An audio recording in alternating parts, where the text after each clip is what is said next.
Matthieu 12 au verset 1.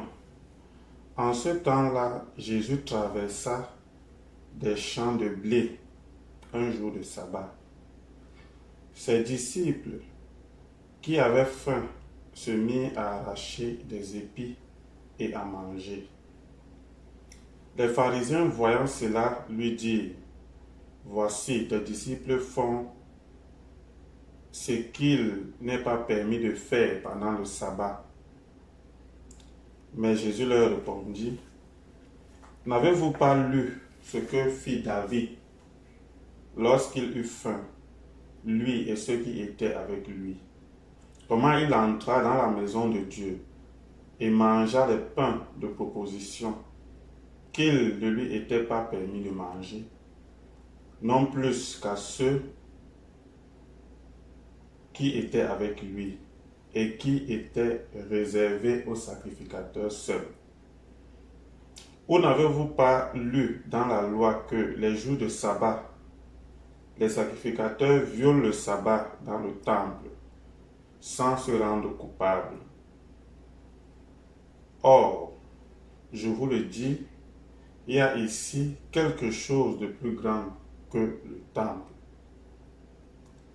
Si vous saviez ce que signifie « je prends plaisir à la miséricorde et non au sacrifice », vous n'auriez pas condamné des innocents.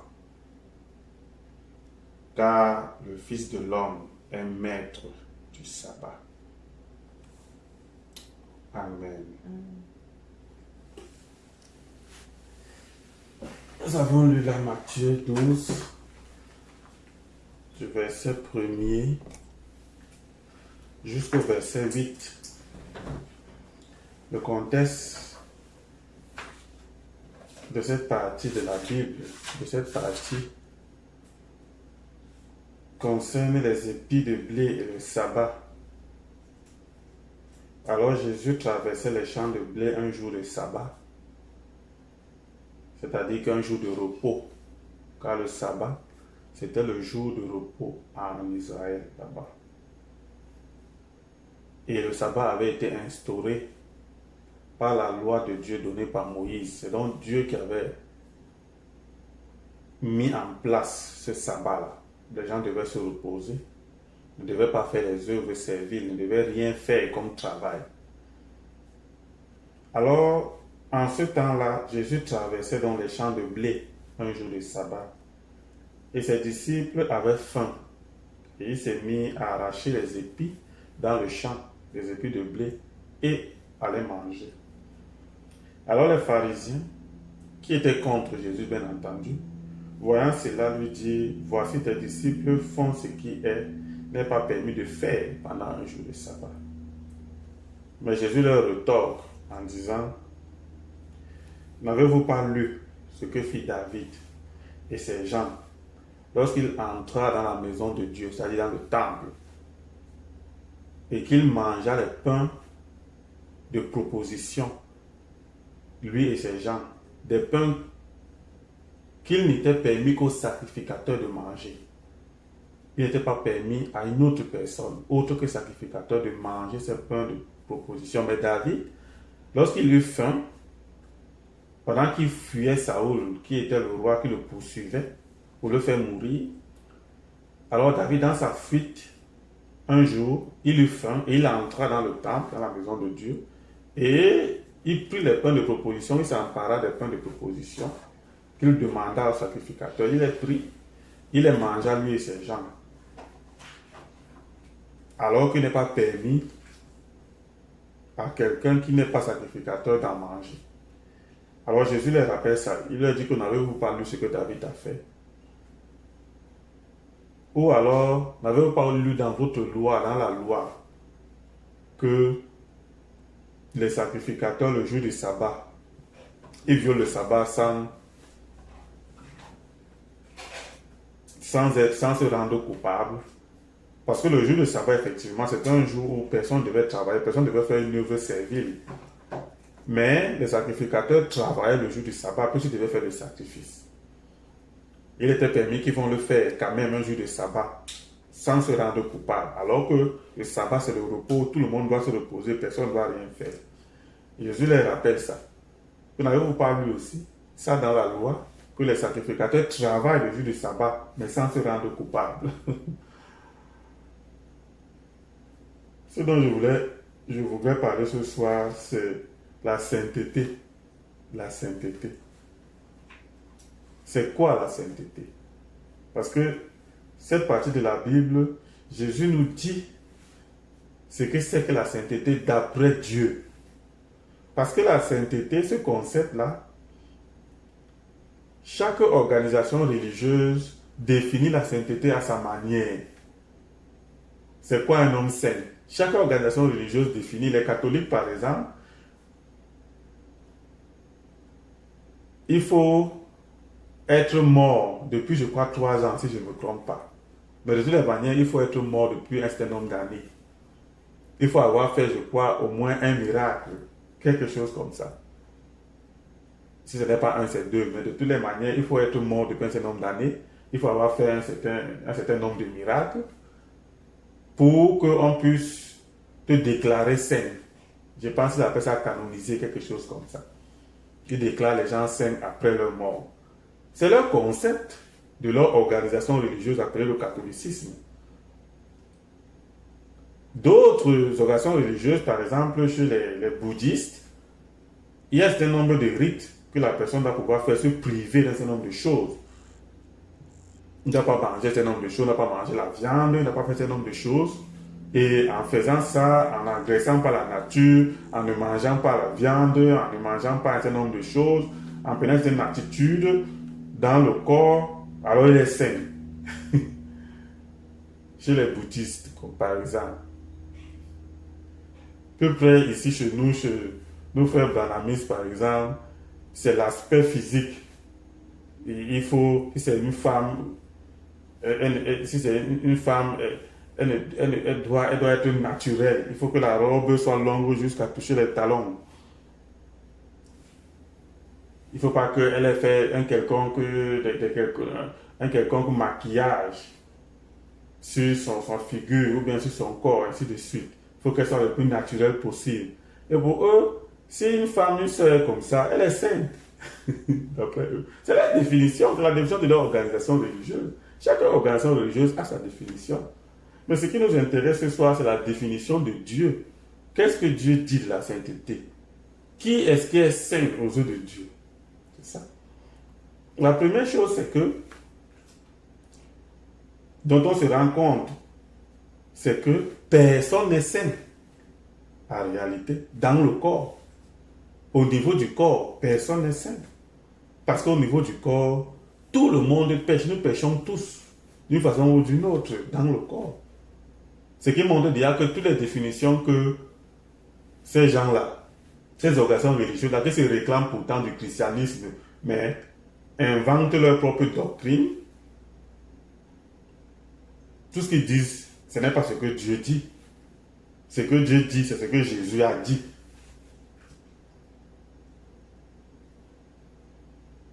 Ce dont on se rend d'abord compte, c'est que les saints hommes comme les David et personne sur la terre, en dehors de Jésus-Christ seul, n'a été capable de respecter toute la loi. Ça, c'est la première chose. Personne n'a été capable de respecter toute la loi. Et c'est ce que Jésus est en train de leur dire ici. Dans un autre passage, ils sont encore venus avec la même chose. Et Jésus leur dit, qui de vous, si un jour de sabbat, quand un jour de sabbat, sa vache ou son animal tombe dans une fosse, laisse son animal dans la fosse. N'est-ce pas, quand vous tous là, si un jour de sabbat, quand un jour de sabbat, vos animaux tombent dans la fosse, vous les sortez. Mais vous m'accusez d'avoir guéri quelqu'un un jour de sabbat. Parce que dans un autre passage, Jésus avait guéri quelqu'un un jour de sabbat. Ils l'ont accusé pareil, d'avoir fait une œuvre le jour du sabbat. Et Jésus leur répond que, qui de vous, si sa vache tombe dans un puits, le jour du sabbat, ne va dans le puits pour sortir sa vache. À ce moment-là, quand vous faites ça, vous ne savez pas que c'est le sabbat. Donc, à la réalité, personne n'a été capable de respecter toute la loi. Personne n'a été capable de la respecter. Jésus seul l'a fait. Et Jésus, venant sur la terre, a dit, je ne suis pas venu pour abolir la loi, mais je suis venu pour accomplir la loi. Parce que personne n'avait été capable d'accomplir toute la loi. Alors Jésus est venu lui-même, il a accompli toute la loi pour l'homme, pour l'humanité. Ce qui dépassait l'homme, accomplir la loi de Dieu. Jésus est venu, il a fait ça.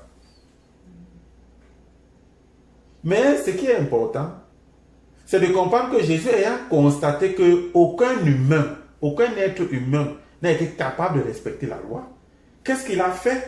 Il a introduit une nouvelle alliance que les apôtres appelleront plus tard l'alliance de la grâce. D'abord, c'est Jésus lui-même qui l'a appelé comme ça. La grâce, non plus la loi, qui était la première alliance, dans laquelle tout le monde a été fautif parce que personne n'était capable de respecter la loi entièrement. Alors Jésus, ayant constaté cela, étant venu accomplir la loi pour l'humanité, a dit, ok, puisque ça vous a dépassé, maintenant je vous introduis dans une autre alliance qui est la grâce. Et on ne peut pas être dans deux alliances à la fois. On ne peut pas être à la fois dans la grâce et dans la loi. Ce n'est pas possible. C'est une seule à la fois. Soit tu es dans l'alliance de la loi, soit tu es dans l'alliance de la grâce. Dans l'alliance de la grâce, nous ne sommes plus soumis à la loi. Et ça, il faut que ce soit clair pour les gens qui se disent chrétiens ou bien qui se réclament chrétiens. Parce que les gens confondent les organisations de religion avec le vrai christianisme. Le vrai christianisme, c'est ce que Jésus a dit. C'est le vrai christianisme, c'est ce dont Jésus a parlé. C'est la religion de Jésus, c'est la religion de l'amour. C'est ça sa religion. C'est ça le christianisme. Ce que les catholiques, les protestants, les témoins de Jéhovah, les branhamistes, les frankistes et toutes ces organisations religieuses, je pense qu'il y en a peut-être plus de 500 dans le monde. Chacun a créé sa part. Et ils ont donné leur propre définition de la sainteté. Chacun dit ce qu'il veut. Ils sont libres. Mais c'est ce que Jésus dit qui intéresse les vrais chrétiens. Ceux qui se réclament de Christ. Ceux qui portent son nom. Parce que quand tu dis que tu es chrétien, tu portes le nom de Christ. Il y en a d'autres qui ont déjà mis à part ce nom-là de côté. Eux, ils sont catholiques. D'autres sont branhamistes. D'autres sont pentecôtistes. D'autres sont protestants. D'autres sont tout ça. Et donc, c'est normal. Ils ne sont pas chrétiens. Puisqu'ils ne se réclament pas de Christ. Ils se réclament de ces organisations religieuses établies par les hommes qui ont établi leurs propres règlements et leurs propres doctrines et leurs propres affaires. Et ils définissent la sainteté et d'autres choses comme ils veulent. Tout à fait normal. Ou bien c'est légitime, on peut dire. Chacun fait ce qu'il veut. C'est la liberté. Mais Jésus aussi a sa part de religion, a sa part de doctrine qui est biblique, qui est ce qu'il a dit lui-même dans la Bible. Et ceux qui ne se réclament pas de ces organisations religieuses, mais qui se réclament chrétiens, doivent faire ce que Jésus a dit. Alors Jésus, le Seigneur, lui, il est défini par la sainteté comme les organisations religieuses la définissent. Mais lui nous a mis dans une nouvelle alliance qui est l'alliance de la grâce, où nous ne sommes plus soumis à la loi, mais nous sommes quand même soumis à quelque chose. Nous ne sommes plus soumis à ce qui est charnel, mais nous sommes soumis à ce qui est spirituel. C'est ça l'affaire. L'apôtre Paul dira plus tard, chacun est esclave de ce qui a vaincu, ce qu'il a vaincu. De ce qui a triomphé de lui. Il dit, moi, Paul, je suis l'esclave de Christ. C'est Christ qui a vaincu, qui m'a vaincu, qui a prévalu sur moi. Je suis désormais son esclave. Je ne suis plus l'esclave de ce qui est charnel. Je ne suis plus esclave de la chair parce que la loi concerne le charnel. La loi te dit que tu ne manges pas ceci, tu ne fais pas ça, tu dois t'habiller comme ça, tu dois faire ceci, tu dois prier tel nombre de fois par jour, tu dois faire ceci. La loi est charnelle. C'est ce que la Bible dit. C'est-à-dire que quand on dit la loi est charnelle, ça veut dire que la loi s'occupe de ce qui est physique, s'occupe de ce qui est au niveau de la chair, du corps. On ne doit pas manger tel animal impur, on ne doit pas faire ceci. Tout ça, ça concerne ce qui est charnel. Et ça, c'est l'alliance de la loi.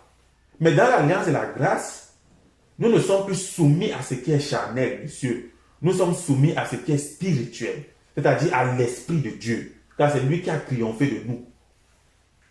C'est ça la grâce. On ne peut pas être dans les deux à la fois. C'est la raison pour laquelle les prédicateurs qui ne comprennent pas ça, qu'est-ce qu'ils font? Ils viennent dans les églises et puis ils prêchent la loi. Non, monsieur. Quand nous parlons de l'Ancien Testament, quand nous lisons encore l'Ancien Testament, c'est pour montrer la réalité qui est en Christ dans le Nouveau Testament, a dit l'apôtre Paul. Nous n'utilisons l'Ancien Testament que pour montrer la réalité en Christ. Parce que l'Ancien Testament, c'est l'ombre des choses à venir, a dit l'apôtre Paul. L'Ancien Testament, Dieu a mis l'Ancien Testament comme l'ombre de la réalité spirituelle qui est dans le Nouveau Testament. C'est-à-dire que quand nous parlons encore de l'Ancien Testament, nous parlons seulement de l'Ancien Testament pour mieux montrer les réalités du Nouveau Testament. Ça veut dire qu'un prédicateur qui cite l'Ancien Testament, sans montrer la réalité dans le Nouveau Testament, il est dans l'erreur d'office. Parce qu'il est en train d'enseigner la loi aux gens, alors que nous ne sommes plus sous la loi, nous sommes dans la grâce. On ne prêche pas la loi, dans la grâce. Ils ne comprennent pas ce qu'ils font, tout simplement. C'est pour ça que beaucoup viennent encore, ils citent Deutéronome, ils citent toutes les lois, et ils citent toutes les lois lévitiques, tout ça. Dans l'église, on ne fait pas ceci, ne faites pas ceci, ne machin, tout ça là, ça ne concerne pas les chrétiens. Dieu, l'apôtre Paul dit, la grâce nous a libérés de la loi. Nous sommes libres de la loi. Nous sommes libres de ce qui est charnel. Nous sommes maintenant soumis à ce qui est spirituel. C'est-à-dire à l'esprit. Nous ne sommes plus soumis à la chair, à la loi qui est charnelle. Nous sommes soumis à ce qui est spirituel, c'est-à-dire à l'Esprit de Dieu. Ça, c'est la première chose. Ça a dépassé l'homme, la loi. Ça a dépassé David. Ça a dépassé tout le monde. Dieu a accompli la loi et il nous a mis dans la grâce, qui nous a libérés de la loi, de ce qui est charnel, des commandements qui sont charnels et nous a assujettis au seul Esprit de Dieu, c'est-à-dire à Christ. L'autre chose, c'est que, étant donc libérés de la loi, de la chair, de ce qui est charnel, et étant désormais soumis seulement à ce qui est spirituel, à l'Esprit de Dieu, ce n'est plus les actes que nous posons au niveau de la chair, ce n'est pas ça qui est le problème. Le problème, c'est ce qui se trouve au niveau de l'Esprit. C'est là-bas qu'il y a problème. Et ils ne le comprennent pas. Jésus l'a pourtant dit, ce n'est pas ce qui entre dans l'homme qui le souille. C'est ce qui sort de l'homme qui le souille. Parce que ce qui sort de toi montre ce qui est à l'intérieur. Jésus dit pourquoi? Parce que c'est du cœur que viennent les méchancetés, la jalousie, les adultères et toutes ces choses-là. Ce n'est donc pas ce qui entre, ce que tu manges et tout ça là, qui est le problème. Mais c'est ce qui sort. Jésus est en train de leur dire, on n'est plus au niveau du corps, au niveau du charnel, de ce qui est charnel, ne mangez pas ceci, ne faites pas ceci, toutes les lois. Nous sommes maintenant au niveau de ce qui est spirituel. C'est ce qui est dans ta pensée et qui commande les actions que tu fais. C'est ça qui est le problème. Si je bois la bière, je pars dans les boîtes de nuit, je regarde la télévision, je porte les shorts, je suis une femme, je porte les pantalons serrés, je porte les mini-jupes, je fais tout ça. Tout ça là, ce n'est pas ça le problème. C'est pas ça. Mais il va dire ça aux branhamistes. Il pense que la sainteté, c'est le fait de porter les longues robes et d'avoir les cheveux naturels et ne pas se peindre le visage et tout ça. Pour eux, c'est ça la sainteté. Mais ils n'ont rien compris de la doctrine de Jésus. Ils ont inventé leur part de doctrine et de religion. C'est normal, c'est les sectes religieuses. Je ne suis pas dû en disant ça. C'est les apôtres qui ont dit ça, qui ont appelé ça les sectes. C'est l'apôtre Pierre qui a dit ça. Et l'apôtre Pierre a même appelé ça des sectes de perdition ou les sectes d'égarement. Tous ces gens qui créent leur propre secte sous le dos du christianisme ou bien dans le christianisme, soi-disant, ils créent des sectes. C'est l'apôtre Pierre qui a dit, c'est pas moi. Moi, je suis un prédicateur qui dit ce qui est dans la Bible. Il dit, ce sont des sectes d'égarement. Mais Jésus a sa doctrine. Alors, la doctrine de Jésus, c'est quoi? C'est que ce n'est pas ce qui entre dans la chair, ce que tu bois, ce que tu manges, ce n'est pas ça qui te souille. Mais ce qui sort de ton cœur, c'est ça qui te souille. Ce qui te trouve dans ton esprit, dans ta pensée. Ce sont les pensées souillées qui sont en toi et qui te poussent à porter les mini-jupes. C'est ça le problème. Ce n'est pas la mini-jupe que tu portes qui est le problème, mais c'est la pensée souillée. C'est la pensée souillée qui est en toi. La pensée d'adultère, de fornication. La pensée d'impureté qui t'habite et qui te fait porter les mini-jupes parce que tu sais que quand tu vas sortir avec les mini-jupes là, les garçons vont te regarder, ils vont te convoiter et ça te fait du bien dans ton cœur. C'est ça qui est le problème. Ce n'est pas la mini-jupe que tu portes, mais c'est la pensée souillée qui te pousse à faire ça. C'est ça le problème.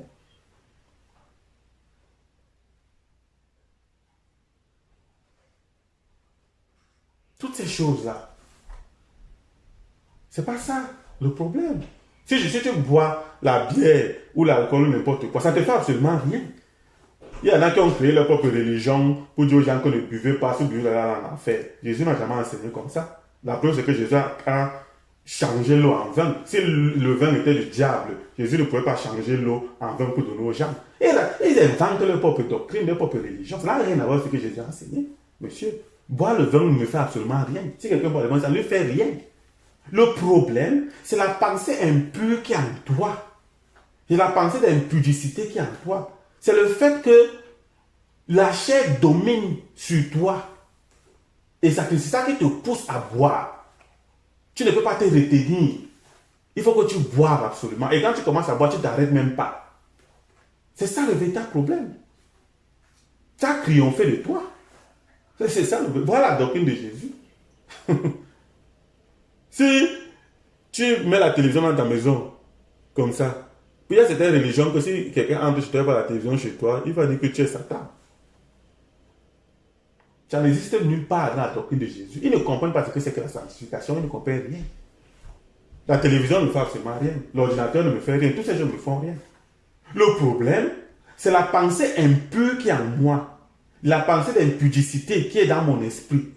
Qui fait que mon esprit est souillé. C'est ça qui fait en sorte que quand j'ouvre ma télé, je vais attendre minuit pour mettre les émissions impures, sales, et pour les regarder. C'est ça le véritable problème. Ce n'est pas la télé qui est le problème. C'est l'état de mon cœur souillé qui me fait agir comme ça. Quand je décide d'aller dans les boîtes de nuit, tout ça, ce n'est pas le fait que je passe dans la boîte de nuit qui est le problème. Mais je pars là-bas chercher quoi?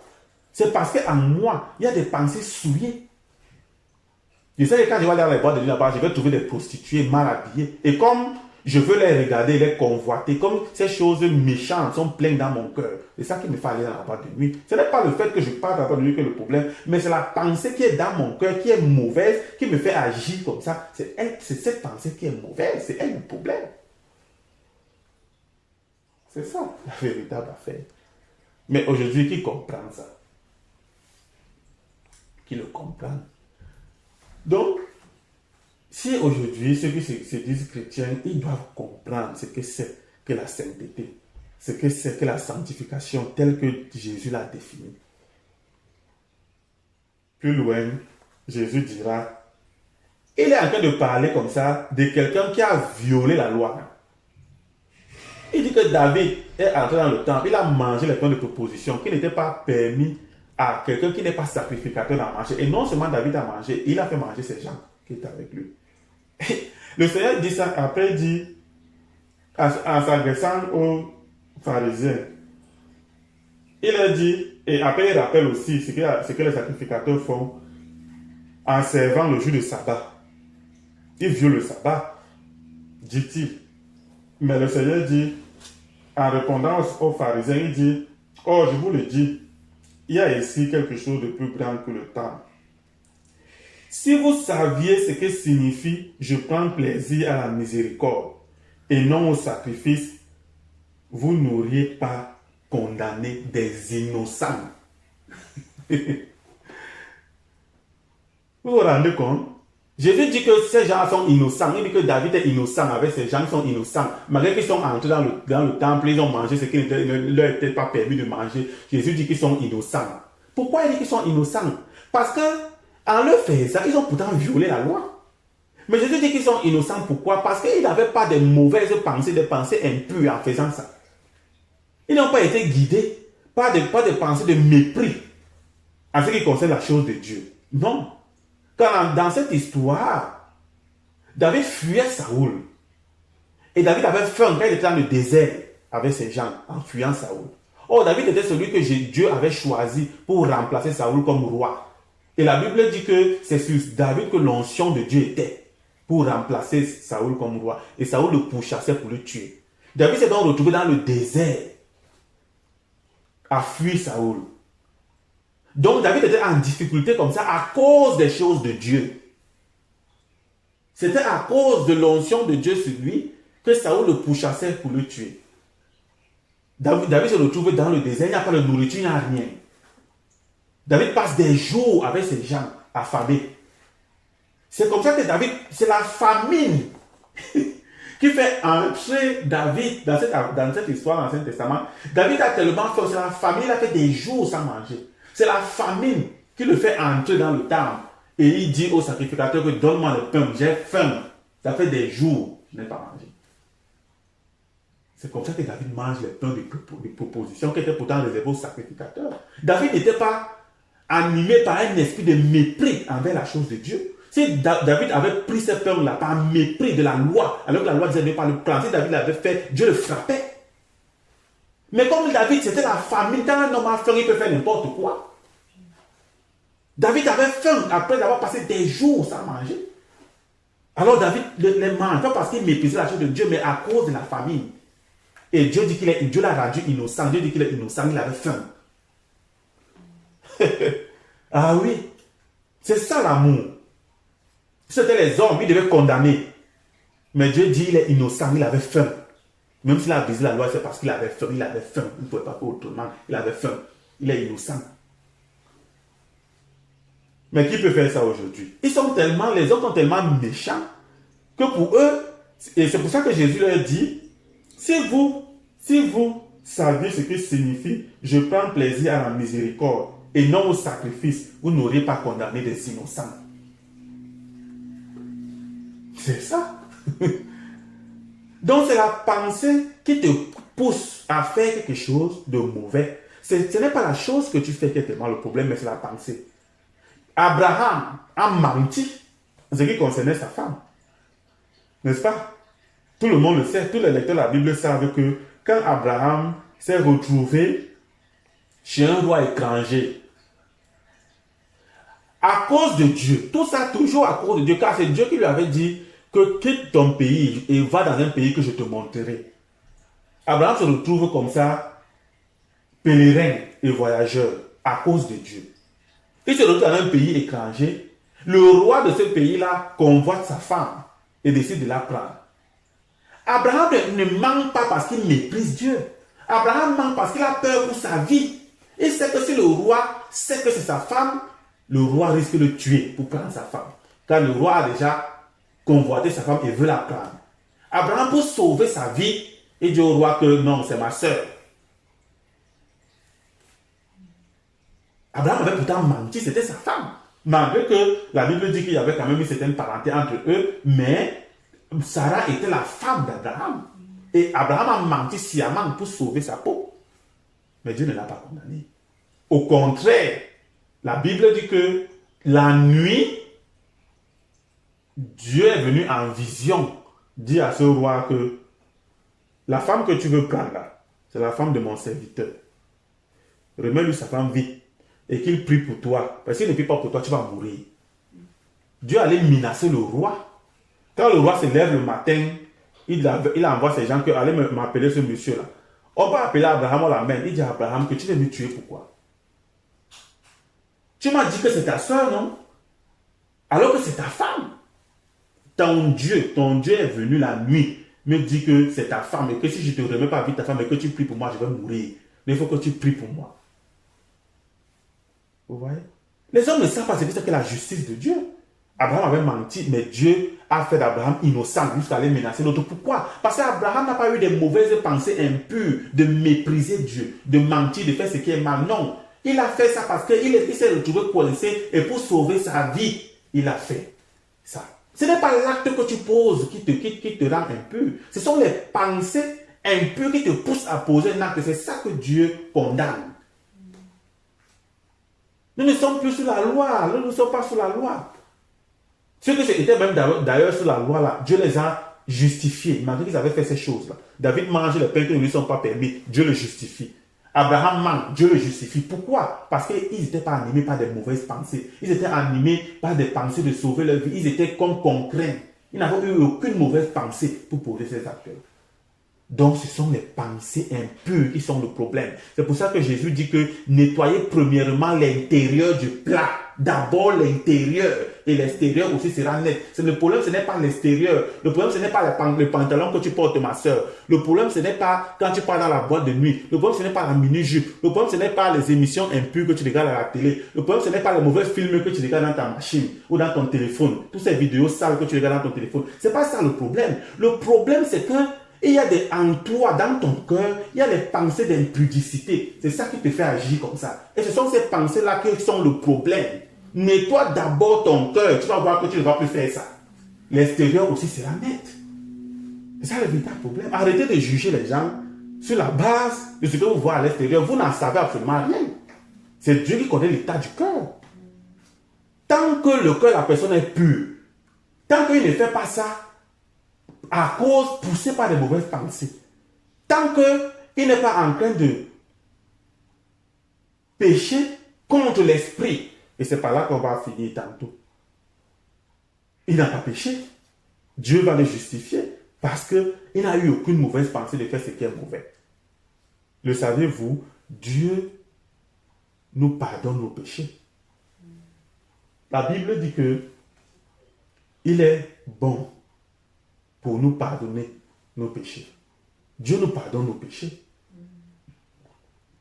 Mais le problème, le péché impardonnable, c'est Jésus qui le dit dans Matthieu 12 au verset 31. D'abord au verset 25, la Bible dit, comme Jésus connaissait leurs pensées. Et au verset 31, il dit, c'est Jésus qui parle, il dit, c'est pourquoi je vous dis, tout péché et tout blasphème sera pardonné aux hommes. Mais le blasphème contre l'esprit ne sera point pardonné. Voilà le péché que Dieu ne pardonne pas. Parce que nous ne sommes plus soumis à ce qui est charnel, la loi. Non. Jésus dit, c'est pourquoi je vous dis, tout péché et tout blasphème sera pardonné aux hommes. Tous les péchés que vous faites là, Dieu vous pardonne. Les gens pêchent sans même savoir qu'ils ont péché. Au quotidien, Dieu vous pardonne. C'est ce que Jésus dit. Il dit tout péché et tout blasphème sera pardonné aux hommes. Ce qui n'est pas pardonné aux hommes, c'est quoi? Mais le blasphème contre l'esprit ne sera point pardonné. Point. C'est ça que Dieu ne pardonne pas. Tu pêches comme David a péché, tu as faim. Tu pars prendre le pain de préposition, tu manges. Dieu te pardonne. Dieu pardonne les péchés aux hommes. Il pardonne les blasphèmes aux hommes. Ce que Dieu n'accepte pas, c'est quand tu pêches contre l'esprit. Parce que nous ne sommes plus sous la loi, nous sommes sous la grâce. C'est-à-dire que nous ne sommes plus soumis aux lois, mais nous sommes soumis à l'esprit de Dieu. Quand l'esprit de Dieu ne fait pas telle chose et tu le fais, c'est ça que Dieu ne te pardonne pas. Tu outrepasses l'esprit. Tu sais, tu pars faire quelque chose, tu pars prendre une prostituée pour aller dans une maison de prostitution, pour tu veux tromper ta femme. L'esprit en toi te dit que ne fais pas ça. Ce que tu fais est mauvais. Mais tu outrepasses ta conscience pour faire ça. Tu outrepasses les instructions de l'Esprit de Dieu pour faire ça. Toi, chrétien, qui a l'Esprit de Dieu en toi, l'Esprit de Dieu en toi peut décider de te mettre de te demander de ne pas faire quelque chose que les autres font pourtant. Il y a des prédicateurs à qui Dieu a interdit de boire l'alcool. Déjà dans l'Ancien Testament même. Il y a des prophètes à qui Dieu a dit que tu ne boiras jamais d'alcool. Samson, Dieu lui a dit que tu ne couperas jamais tes cheveux. Et c'est tout le monde ne coupe pas ses cheveux. Mais à lui personnellement, l'Esprit a dit, tu ne couperas pas tes cheveux. Depuis ses parents, Dieu a dit à ses parents que quand l'enfant va naître, il ne coupera jamais. Il aura 7 tresses. L'Esprit peut décider de te mettre sur une contrainte que tout le monde n'est pas. Un jour, il y a un pasteur qui a prêché ce merveilleux message. Tout le monde le peut, mais toi, tu ne le peux pas. Il s'inspirait de ça pour dire que Dieu peut te soumettre, Dieu peut te comprendre. Pourquoi? Parce que Jésus dit, si l'œil est pour toi une occasion de chute, mieux vaut pour toi arracher cet œil-là, jeter et entrer borne dans le royaume de Dieu. Si c'est le pied qui est pour toi une occasion de chute, mieux vaut couper le pied là et entrer boiteux dans le royaume de Dieu. Si c'est la main qui est pour toi une occasion de chute, mieux vaut couper la main là et entrer manchot dans le royaume de Dieu. Dieu peut se rendre compte que quelque chose est pour toi une occasion de piège. Dieu te dit que pour toi personnellement, ne fais pas ça. Quand l'Esprit te dit ça, si tu outrepasses, si tu pêches contre l'Esprit comme Jésus dit, tous les péchés que tu fais, Dieu va te pardonner. Mais si tu pêches contre l'Esprit, c'est ça que Dieu ne va pas te pardonner, il va te punir. Et les exemples sont légion dans la Bible. Quand Dieu a dit à Saoul, par son prophète, que quand tu vas aller là-bas dans cette guerre-là, détruis tout, même les animaux. Quand Saoul est parti et a décidé de ne pas faire ce que l'Esprit lui avait dit, Dieu ne lui a pas pardonné. C'est ça que Dieu ne pardonne pas. Mais les choses que tu fais par inadvertance, les choses que tu fais sans faire exprès, tu n'as pas eu la pensée de faire ce qui est mauvais. Tu t'es retrouvé comme ça, parce que tu voulais sauver ta vie, ou bien je ne sais pas moi, parce que quoi. Comme ça, sans avoir une mauvaise pensée, sans vouloir faire du mal, sans vouloir mépriser Dieu, sans vouloir mépriser ton frère. Tu l'as fait par amour même, mais tu as mal fait à la réalité. Mais tes pensées étaient pures. Tu voulais faire bien. Dieu te pardonne. Mais c'est ce que Dieu te dit, c'est ce que l'Esprit te dit. Tu pêches contre l'Esprit. C'est ça que Dieu te dit. C'est ça qu'on appelle le péché impardonnable. Ou le péché que Dieu ne pardonne pas de toutes les façons. Quand tu pêches contre l'Esprit, ça là, quand tu fais ça, Dieu te punit. Donc, c'est ce que je voulais dire. C'est ça la sainteté. C'est Dieu qui déclare. Dieu dit que, Jésus dit que tous ces gens-là, David, il est innocent. C'est ça la sainteté. C'est Dieu qui dit, qui est saint. Celui qui est saint, pour finir, pour que les gens comprennent, celui qui est saint, c'est celui qui a les pensées pures, saines. Ce n'est pas les actes qui sont le problème, non. Il peut même se tromper, et il va même se tromper, parce que tous les hommes sont appelés à se tromper et à pécher dans le corps, parce qu'il va commettre des erreurs. Mais aussi longtemps que ses pensées sont pures, qu'il ne faisait pas ça pour mal faire, qu'il ne faisait pas ça pour déranger, il ne faisait pas ça pour mépriser son frère, il ne faisait pas ça pour mépriser Dieu. Ses pensées étaient pures, il avait faim, ainsi de suite. Ses pensées n'étaient pas mauvaises. Aussi longtemps que ses pensées sont pures, pour Dieu il est saint. Dieu le déclare pur, Dieu dit qu'il est innocent, même s'il a fait quelque chose qui est mauvais, parce que ses pensées étaient pures. Voilà l'homme saint. Voilà ce que je voulais donc dire. Voilà ce que Jésus appelle l'homme saint. Voilà la vraie définition biblique de la sainteté. Aussi longtemps que ton cœur est saint, ton cœur est pur, tes pensées sont positives. Tu n'as pas voulu faire ça pour nuire à qui que ce soit. Tes pensées étaient saines. Tu n'as pas fait exprès. Tu es pur aux yeux de Dieu. Mais aussi longtemps que ton cœur est sale, pourri, pas des mauvaises pensées, et que c'est ça qui va t'entraîner à faire ce qui est mauvais. C'est ça que Dieu appelle un homme qui n'est pas sain, un homme impur, ou une femme impure. Ma soeur, ce n'est pas les mini-jupes là qui te rendent impur, non. Ce sont les pensées impures qui sont dans ton cœur et qui te poussent à faire ça. C'est ça qui fait que tu sois impur. Voilà donc la pureté aux yeux de Dieu. Nous autres chrétiens, nous sommes conscients que nous sommes sous la grâce. Nous ne prêchons pas la loi, nous sommes plus souvent la loi. L'apôtre Paul dit, tout m'est permis. Je vais dire, tout m'est permis, mais tout ne m'est pas utile. Mais tout m'est permis. Quand tu es dans la grâce, il n'y a plus de loi. Tu n'es plus sous la loi, je vais dire. Tout m'est permis, mais tout ne m'est pas utile. Mais je suis prisonnier de Christ. S'il me dit ne fais pas telle chose, je suis prisonnier pour ne pas faire. Voilà l'alliance dans laquelle nous sommes. Ce n'est pas de venir réciter les lois de l'Ancien Testament aux gens. Non, monsieur. Vous ne savez pas ce que vous faites. Vous ne savez pas dans quelle religion vous êtes. Vous ne savez pas ce que c'est que le christianisme, malheureusement. Ce n'est pas pour offenser qui que ce soit, mais je dis ce qui est biblique. C'est ça la réalité. Donc, nous autres chrétiens, quand nous voulons rester saints, nous voulons rester dans la sainteté, qu'est-ce que nous faisons? Nous savons que nous ne sommes plus soumis à ce qui est charnel. Nous n'acceptons plus que la chair domine sur nous. Nous n'acceptons plus de laisser libre cours à la chair et à ses convoitises. Non, monsieur. Tout ce qui est de nature a laissé libre cours à la convoitise charnelle. Nous opposons à ça. C'est la raison pour laquelle vous nous voyez, nous ne faisons pas certain nombre de choses. Quand nous ne buvons pas, ce n'est pas que boire peut nous faire quelque chose. Non. C'est parce que nous savons qu'en buvant, cela laisse libre cours à la chair de s'exprimer. Et comme le péché est dans la chair va pécher. Parce que tu lui as donné libre cours. Quand tu bois le vin, la preuve, c'est que la plupart des gens qui saoulent, ils sont infidèles à leur femme. C'est automatique parce que le péché est dans la chair. Donc nous faisons tout pour ne pas laisser libre cours à la chair. Pour ne pas laisser les convoitises de la chair s'exprimer. C'est pour ça que nous refusons de regarder les choses impures à la télé. C'est pour ça que nous ne partons pas dans les boîtes de nuit. C'est pour ça que nous ne nous asseyons pas dans les bars. C'est pour ça que vous nous voyez faire tout ça. Ce n'est pas que nous sommes sous la loi, non. Mais nous savons que nous ne sommes plus soumis à la chair et à ce qui est charnel. Nous sommes soumis à l'Esprit de Dieu. Nous ne laissons plus que les convoitises, comme dit l'apôtre Pierre, ne vous laissez pas dominer par les convoitises de la chair. Celui qui se laisse dominer par les convoitises de la chair, ça montre seulement que quoi? Ça montre seulement qu'il n'est pas libre. C'est tout. Parce que si tu étais sous l'alliance de la grâce, tu serais libre de ce qui est charnel. Ça veut dire que tu serais libre de la chair. Si les pensées qui sont en toi sont encore les pensées charnelles, quand tu sors la route, il faut que tu lèves le col pour que tout le monde te voie. Il faut que tu gonfles la route comme le tapioca pour que tout le monde te remarque. Il faut que tu aies la plus grosse voiture plus que tout le monde. Et tellement ils sont aveugles, ils ne voient pas que leur pasteur, c'est des gens qui ne sont pas sauvés.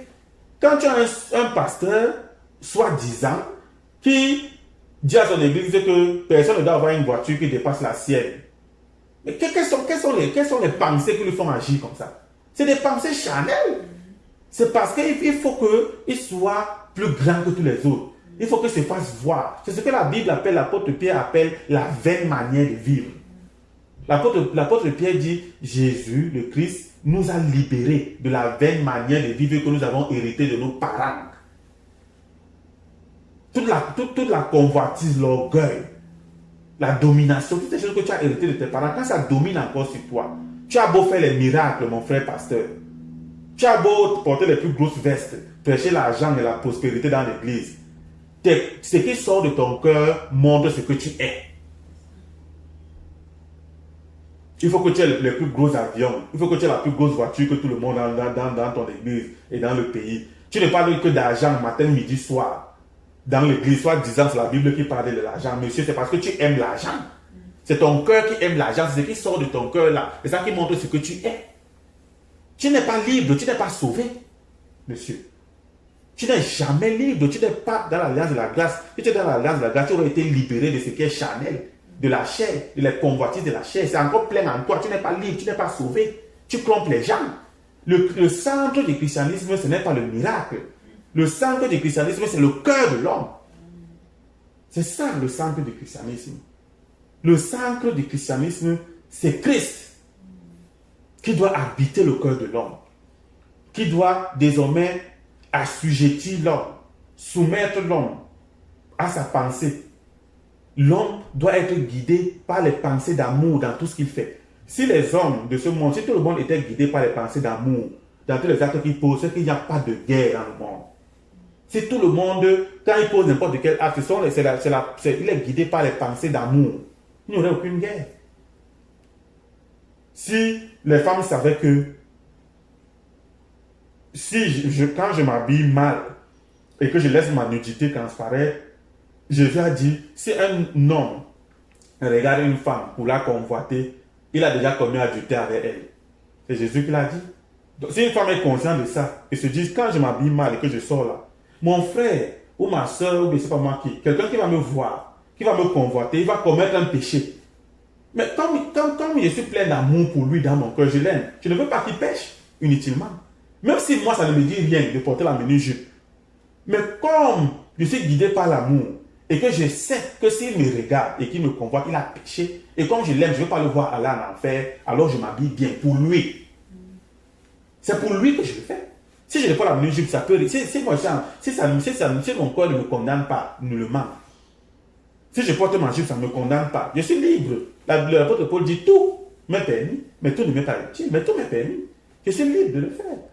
Mais si je suis guidé par les pensées d'amour, et non pas par les pensées charnelles, mais par les pensées d'amour, je vais dire non, si je fais ça, je peux sortir là, un homme me regarde là, il va pécher pour rien.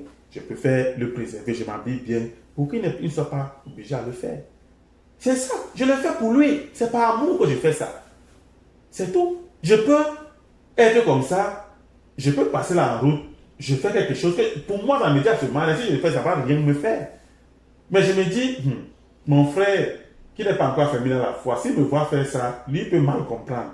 Il peut croire que, lui peut mal comprendre et il exagère. Bon, à cause de mon frère, comme je l'aime, je ne veux pas que ce soit pour lui une occasion de chute, je préfère ne pas faire ça. C'est tout. C'est par amour que je fais ça. C'est ça l'alliance de Dieu, l'alliance de Christ, c'est l'amour. La doctrine de Jésus, c'est l'amour. Il n'y a pas de doctrine. Lui-même, il a dit que toute la loi s'accomplit dans l'amour. C'est ça. Si j'aime Dieu, je ne vais pas faire des choses. David dit, je médite, je garde mon cœur pour ne pas pécher contre mon Dieu. Quand tu aimes Dieu, tu ne vas pas pécher contre lui parce que tu l'aimes. Quand tu aimes ta femme, tu ne vas pas la tromper. Pas parce que tu ne peux pas aussi la tromper comme les autres, mais parce que tu aimes ta femme. C'est l'amour qui te préserve du péché, mon frère, ma soeur. Si tu aimes ton mari, ma soeur, tu vas t'habiller bien, on ne va même pas te dire ça. Parce que tu sais que quand je m'habille mal, là, les hommes me regardent. Et comme tu ne veux pas qu'un autre homme te convoite même, comme tu veux que c'est seulement ton mari qui te regarde, tu vas bien t'habiller pour que quelqu'un d'autre ne te regarde pas. Quand tu sors mal habillé là, c'est parce que tu n'aimes pas ton mari. Tu veux que tout le monde couche avec toi. C'est ça la vérité. Il faut le dire aux gens. C'est ça. C'est parce que tu ne l'aimes pas que tu fais ça. C'est tout. C'est l'amour qui nous fait respecter la loi, a dit Jésus. Il a dit, tous les commandements là, que vous voyez, ça s'accomplit dans l'amour. L'amour est la somme du commandement. C'est ça. Donc c'est ça la simplicité. Voilà. On a pris un peu de temps, mais il fallait le dire clairement pour que ceux qui veulent vivre le vrai christianisme savent ce que le vrai christianisme, ce que Jésus a vraiment enseigné. Et qu'ils laissent ce que les organisations, leurs organisations religieuses les racontent. Chacun s'assoit et dit sa part. Mais c'est ce que Jésus a dit qui nous concerne, nous autres qui nous disons chrétiens. Le jour que tu vas arriver devant au jugement, mon frère, ma soeur, ton pape ne sera pas là. Ton cardinal ne sera pas là. Ton évêque que tu appelles Saint-Père et tout ça, il ne sera pas là-bas. La Bible dit que le jugement, chacun sera devant Dieu pour se défendre au jour du jugement, ma soeur. Et le jugement vient. Le jour que tu meurs là, c'est le jour là que ta part commence. Ta part de jugement commence. Le sage, Salomon a dit que vis, jeune homme, comme tu veux, mais sache qu'un jour, tu rendras compte. Donc, respectez, non pas ce que vos leaders religieux et vos organisations vous disent, mais respectez ce que Jésus a dit. Parce que c'est devant lui. Il a même dit que le Père ne juge personne. Il a donné le jugement au Fils. C'est Jésus qui jugera les gens. Et quand il va juger les gens, c'est là par rapport à ce que lui l'a dit. Pas par rapport à ce que vos papes et vos docteurs et vos pasteurs et tout ça ils vous racontent. Non. Chacun sera devant Jésus le jour là. Et chacun devra se défendre par rapport à ce que Jésus a enseigné. C'est ça. Donc c'est ça. Soyons de saintes personnes. Vivons de manière sainte sur la terre et Dieu nous bénira. Que le nom de Dieu soit loué. À Jésus.